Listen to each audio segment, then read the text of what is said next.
faut rappeler les faits historiques. Les faits sont têtus. Mais oui. Rappelons, alors tu sais que bon, les faits, c'est pas tellement un mot que j'aime parce que comme disait Nietzsche et puis Richard Francis Burton, il y a surtout des perspectives, mais des choses de base. Tu sais qu'on a retrouvé dans une tombe viking une bague avec marqué « Au nom de Dieu, le clément, le miséricordieux ». Parce que les vikings faisaient du commerce avec Bagdad au IXe siècle. Et qu'il y a des vikings qui se sont convertis à l'islam. Mais quelle blague! Effectivement, une bague de l'ère viking a été retrouvée en Suède avec l'inscription « Pour Allah ». Mais cela ne dit pas que la personne qui l'a portée savait ce que signifie l'inscription, et encore moins qu'elle s'était convertie à l'islam. Tous les top modèles qui portent aujourd'hui des croix en pendentif ne sont pas pour autant des chrétiens. De plus, cette bague est l'unique objet trouvé en cette région, attestant d'un lien avec l'islam. Mais peu importe, l'apologétique musulmane, comme vient de le dire Idriss, ne s'intéresse pas tant aux faits, c'est-à-dire à la réalité, qu'aux perspectives, c'est-à-dire à la manipulation des faits. Et c'est ainsi qu'à partir de cette bague, Idriss en arrive à dire que des vikings s'étaient convertis à l'islam. C'est comme cela que s'est bâti l'islam sur le mensonge. Je rappelle que la société viking et celle de Mahomet reposaient toutes deux sur le pillage, la capture et la vente d'objets précieux et notamment d'esclaves qui ont fait les frais de leurs relations commerciales. Si Jésus annonce que tous les hommes créés par l'unique et même Dieu sont frères en lui, Allah, par contre, interdit l'abolition de l'esclavage et octroie à Mahomet le 1/5 des esclaves qu'il capturait. C'est pas beau, l'islam ? L'expression du travail d'arabe viendrait du fait, positif donc, que Haroun al-Rachid avait offert un clepsydre, une horloge à eau, à Charlemagne, et que cette horloge s'étant détraquée, personne à la cour, je ne sais pas si on pouvait dire cour à l'époque, ne pouvait la réparer, et que Charlemagne aurait dit « laissez, c'est du travail d'arabe ». Parce que travail d'arabe à l'époque signifiait hautement mathématique. Voici un nouvel et magnifique exemple d'apologétique musulmane. Pour vanter la soi-disant excellence de la civilisation musulmane, Idriss Aberkane nous parle de machines si compliquées que seuls les Arabes, qu'il confond avec les musulmans, auraient été capables d'inventer, et donc aussi de réparer. Ainsi, de l'horloge à eau offerte à Charlemagne par le calife Haroun al-Rachid, laquelle se serait détraquée. Mais quelle blague! Une horloge à eau est si simple qu'elle ne peut pas se détraquer. En effet, elle n'est constituée que de 2 récipients superposés dont l'un reçoit l'eau s'écoulant de l'autre par un petit orifice, ce qui prend un certain temps, une certaine mesure de temps, exactement comme le fait un sablier avec du sable. Voilà le genre de mensonge qu'Idriss est capable de débiter avec l'aplomb du monsieur qui sait tout. Toujours est-il que si remplacer un pot de terre par un autre est un travail hautement mathématique, on comprend qu'il faille attendre encore longtemps avant qu'émergent des prix Nobel à la Mecque ou à Mogadiscio. Les croisades, c'était pas du tout pour aller récupérer Jérusalem au départ, c'était la route de la soie et la route des épices. Depuis l'origine du christianisme, les chrétiens se sont rendus en Terre Sainte, non pour le lucre, comme ose le dire Idriss, mais comme chacun sait, pour vénérer les lieux saints. Et c'est bien tardivement qu'ils voulurent reconquérir la patrie du Christ pour porter secours à leurs corélégionnaires persécutés sous l'innommable charia, et lors des pèlerinages par les raquettes et les multiples agressions. Aussi, lorsque augmenta le nombre des pèlerins à l'occasion du millénaire de la mort du Christ, il fallut organiser des troupes armées pour assurer leur sécurité. Voilà la première raison des croisades. Pour donner une idée de l'ambiance parmi tant d'autres faits rapportés par l'historien Jacques Herz, Voici ce pèlerinage conduit par l'archevêque de Mayence qui fut presque entièrement massacré le 25 mars 1065 par les Bédouins de Ramallah. En cela, digne émule de Mahomet, célèbre lui-même pour ses attaques de caravanes. Mais la prise de Jérusalem par les Turcs seldjoukides en 1071 rendit le pèlerinage impossible d'accès et conduisit l'empereur byzantin Alexis Comnène à demander l'aide des Occidentaux.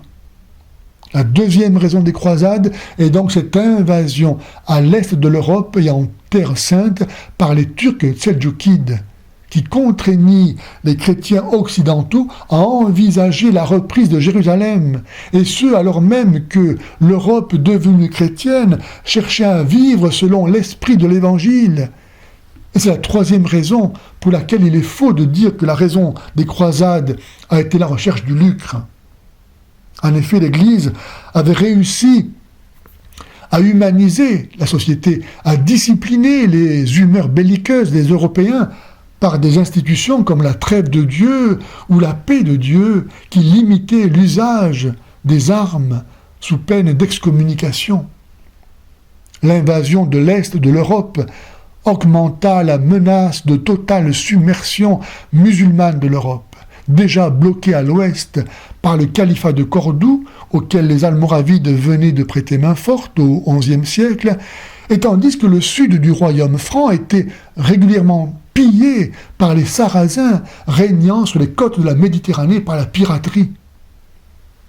Je veux donc dénoncer ici la mystification visant à culpabiliser les chrétiens pour leur action de légitime défense qu'ont été les croisades, et qui présentent les musulmans comme de pauvres victimes agressées sur leurs terres, alors que ces terres ne leur appartenaient pas, puisqu'ils les ont conquises par la violence.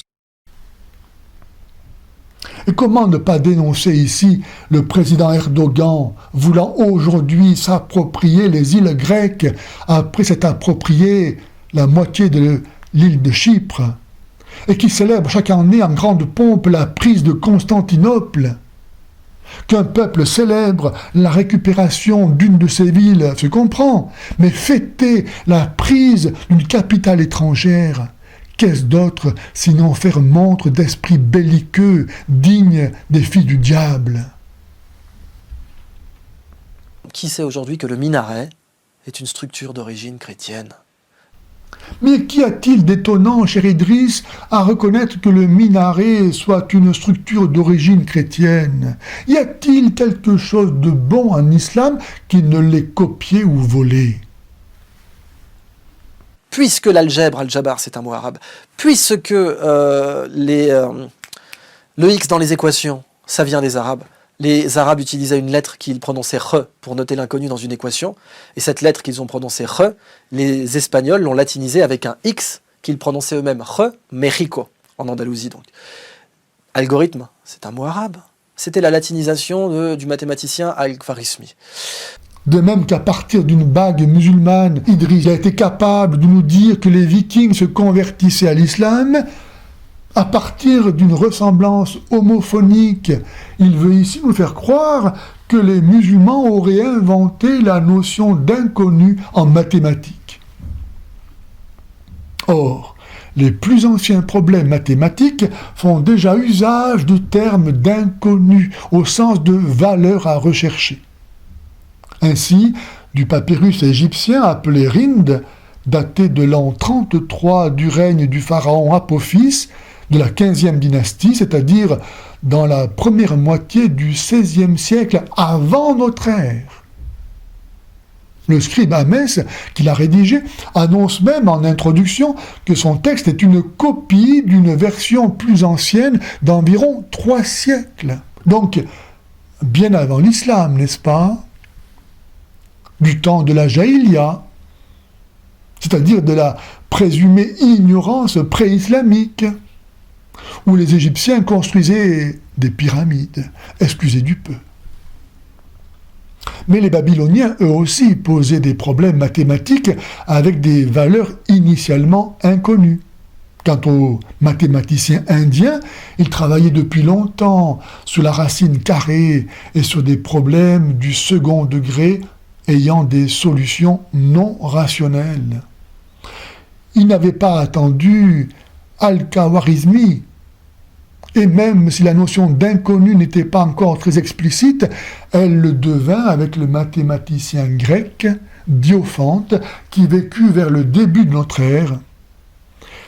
Son livre, l'Arithmetica, détaille les propriétés de l'arithmos, le nombre, l'ancêtre de l'inconnu, qui possède une quantité indéterminée d'unités, et qu'il symbolisait par la lettre S.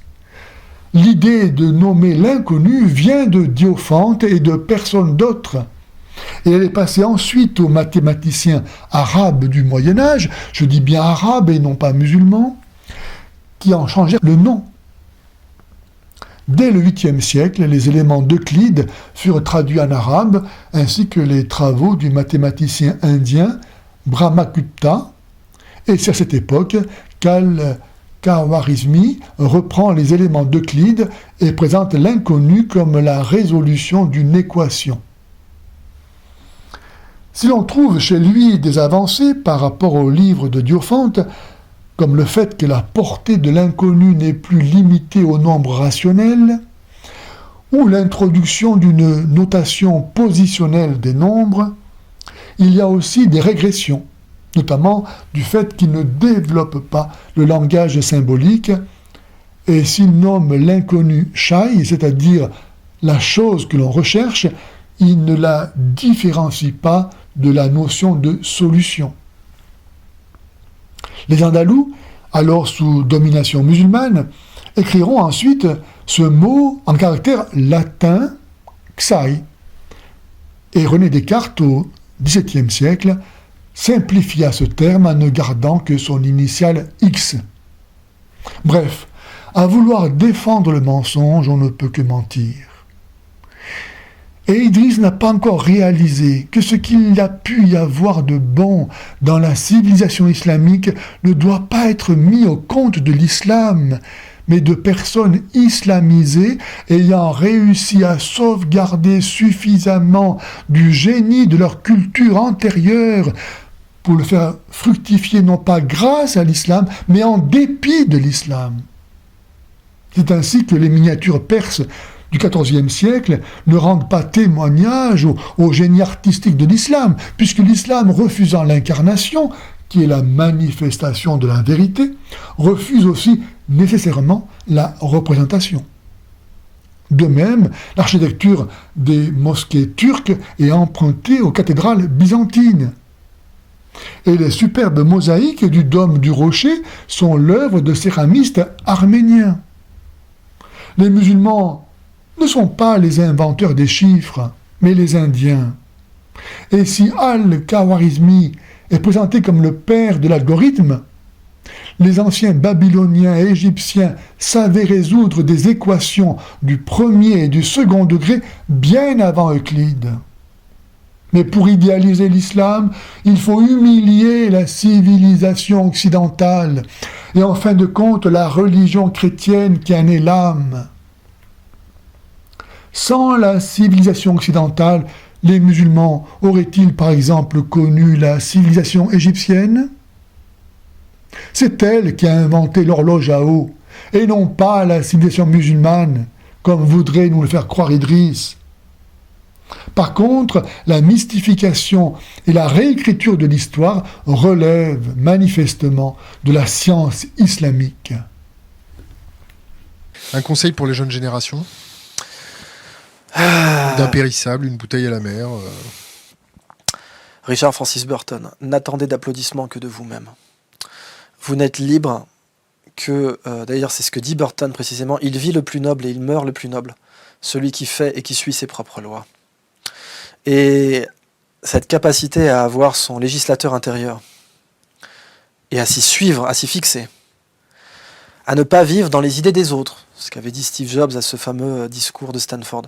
Ce qui est vrai, c'est-à-dire que quand vous vivez dans les dogmes quand vous vivez dans un dogme, vous vivez dans la pensée de quelqu'un d'autre. N'attendez d'applaudissements que de vous-même. C'est impressionnant comme l'amour de soi, préféré à l'amour du vrai Dieu, conduit à la vanité, à l'insignifiance, à l'autosatisfaction, à l'aveuglement de l'esprit. Quel est le minable, le vaniteux, le vicieux, l'orgueilleux, le criminel, qui n'est pas capable de s'applaudir lui-même pour cacher à sa conscience la laideur de son âme? Attendre d'être félicité par Dieu, l'unique et vrai Dieu, voilà qui est autrement plus exigeant.